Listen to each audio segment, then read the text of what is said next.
Assalamualaikum warahmatullahi wabarakatuh. Perkenalkan, nama saya Raka Zaki Firzatullah dengan NIM 2301 01181 20044 dari kelompok praktikum 10 ilmu pemulihan ternak kelas B.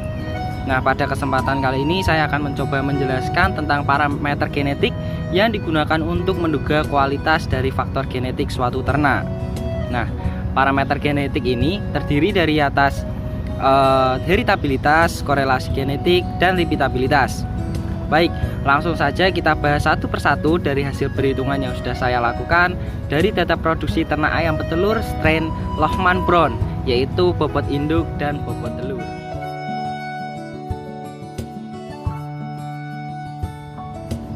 Yang pertama adalah heritabilitas. Heritabilitas didefinisikan sebagai ukuran yang menunjukkan tingkat kesamaan penampilan antara anak-anak dengan tetuanya. Hasil yang diperoleh dari nilai heritabilitas pada bobot induk itu sebesar 0,87 dan heritabilitas pada bobot telur bernilai 0,76. Artinya, kemampuan ternak untuk menurunkan sifat pada keturunan selanjutnya adalah sebesar 87% dan 76%. Kedua hasil yang diperoleh ini masih berada dalam rentang nilai heritabilitas, yaitu berkisar antara 0 sampai 1. Hal ini sesuai dengan pendapat Badarudin dan Pagala tahun 2015 yang menyatakan bahwa kisaran nilai heritabilitas yaitu antara 0 sampai 1. Nilai heritabilitas yang diperoleh dari bobot induk dan bobot telur masih termasuk dalam kategori tinggi karena bernilai lebih dari 0,3. Hal ini sesuai dengan pendapat Muin dan Lamatau tahun 2021 yang menyatakan bahwa nilai heritabilitas itu dibagi menjadi 3 kategori, yaitu rendah apabila bernilai kurang dari 0,1, sedang apabila bernilai 0,1 sampai 0,3, dan tinggi apabila bernilai lebih dari 0,3. Tingginya nilai heritabilitas ini menunjukkan bahwa adanya pengaruh genetik aditif yang lebih dominan terhadap keragaman sifat dibandingkan dengan pengaruh non-aditif dan lingkungan. Menurut Lapihu et al. Tahun 2019, tingginya keragaman yang diakibatkan oleh pengaruh genetik aditif terhadap suatu sifat itu ditunjukkan dari nilai heritabilitas yang positif dan tinggi, sedangkan selebihnya itu diakibatkan oleh pengaruh faktor non-aditif.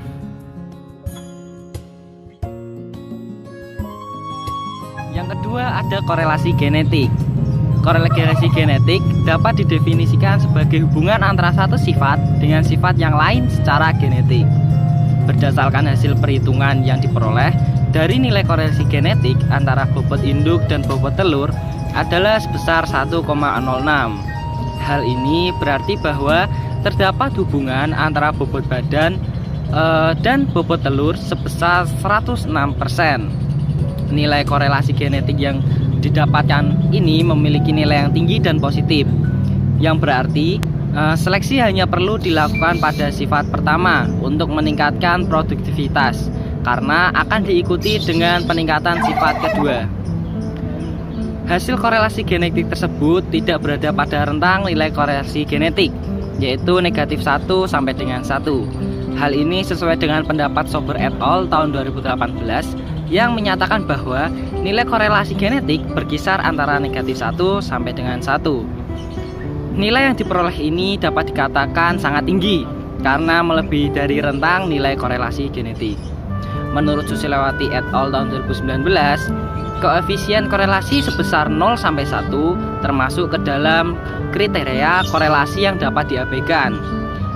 Kemudian 0,1 sampai dengan 0,39 korelasi lemah, 0,4 sampai 0,69 termasuk korelasi sedang, 0,7 sampai 0,89 termasuk korelasi yang kuat, dan 0,9 sampai dengan 1 termasuk korelasi yang sangat kuat. Tingginya nilai korelasi genetik yang diperoleh ini dapat dikatakan karena faktor kesalahan ketika mengambil maupun mengolah data. Menurut Krishnamurti et al. Tahun 2019, menyimpangnya nilai pendugaan parameter genetik yang diperoleh dapat disebabkan karena data yang digunakan itu terlalu sedikit, metode statistik yang tidak tepat, sehingga tidak dapat memisahkan ragam genetik dan lingkungan dengan efektif, serta kesalahan mengambil contoh, serta lamanya waktu dari awal pencatatan sampai akhir pencatatan yang dapat memperbesar galat baku.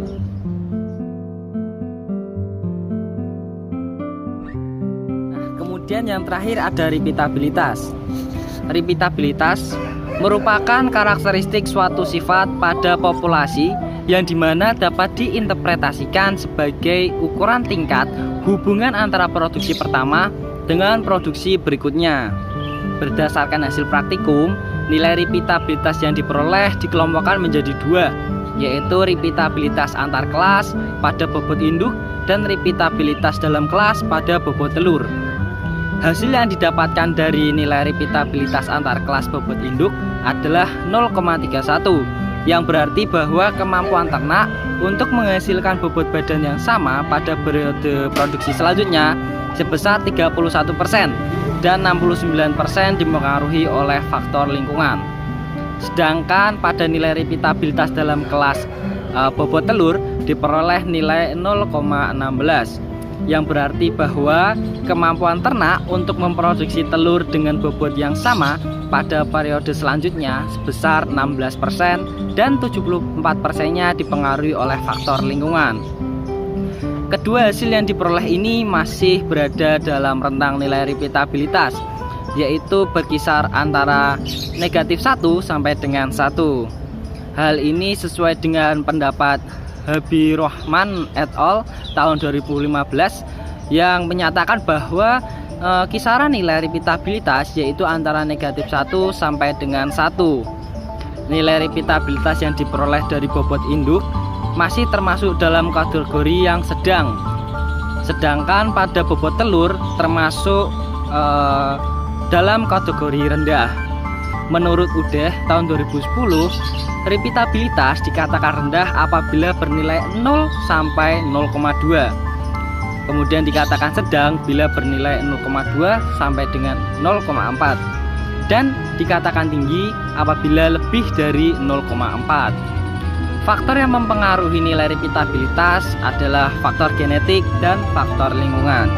Menurut Darwati et al. Tahun 2019 menyatakan bahwa nilai repeatabilitas yang tinggi sebagian sifat dikendalikan oleh faktor genetik dan faktor lingkungan permanen, sedangkan nilai repeatabilitas yang rendah dipengaruhi oleh faktor lingkungan temporer yang meningkat.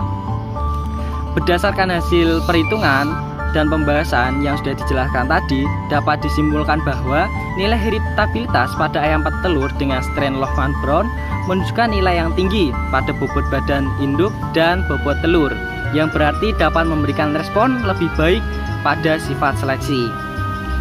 Nilai korelasi genetik yang didapatkan menunjukkan nilai yang tinggi dan positif, namun nilai repeatabilitas yang didapatkan menunjukkan hasil yang sedang pada repeatabilitas antar kelas bobot induk dan nilai rendah pada repeatabilitas dalam kelas bobot telur.